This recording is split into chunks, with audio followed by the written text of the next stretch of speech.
புதுசாக கட்டின பாம்பன் பாலத்தை விசிட் பண்ணிட்டு ரிட்டர்ன் ராமேஸ்வரத்துலேருந்து சென்னை போகிறதுக்கு நான் சூஸ் பண்ண ட்ரெயின் தாங்க இந்த Rameswaram to Bhubaneswar weekly super fast express. First time அதுவும் டே டைமில் வந்து இந்த புதுசாக கட்டின பாம்பன் பிரிட்ஜில் வந்து ட்ராவல் பண்ணாங்க. வேறு லெவல் எக்ஸ்பீரியன்ஸாக இருந்துச்சு. மெயினாக வந்து அந்த வெர்டிக்கல் லிஃப்ட் பிரிட்ஜ் தாங்க செம்மையாக இருந்துச்சு பார்க்குறதுக்கு. இந்த பாம்பன் பிரிட்ஜில் மொத்தமாக போயிட்டு வரது கரெக்டாக 5 நிமிஷத்தில் வந்து நம்ம ஜேர்னி முடிஞ்சிடும். இந்த பாம்பன் பாலத்தை பற்றி ஒரு சில வரலாறுலாம் இருக்குது, அது உங்களுக்கு தெரியுமா? தெரியாது.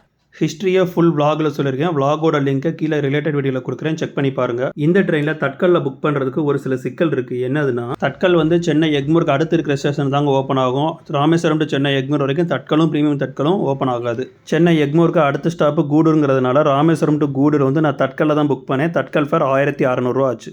சண்டே மட்டுமே ராமேஸ்வரத்துலேருந்து ஆப்ரேட் பண்ணுற இந்த ட்ரெயினுக்கு திருச்சி வர major junction plus important halt கொடுத்துருக்காங்க. Tiruchi to Chennai main line வழியாக போகிறதுனால தஞ்சாவூர், கும்பகோணம், மயிலாடுதுறை, சீர்காழி, சிதம்பரம், திருப்பாதிரி, புலியூர் கொடுத்துருக்காங்க. விழுப்புரம் டு சென்னை தாங்க 1-to-1 சர்வீஸ் நான் ஸ்டாப் ரன் இருக்குது.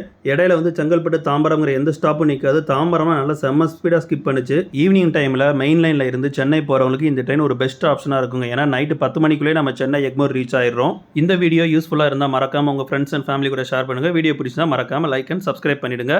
டடா.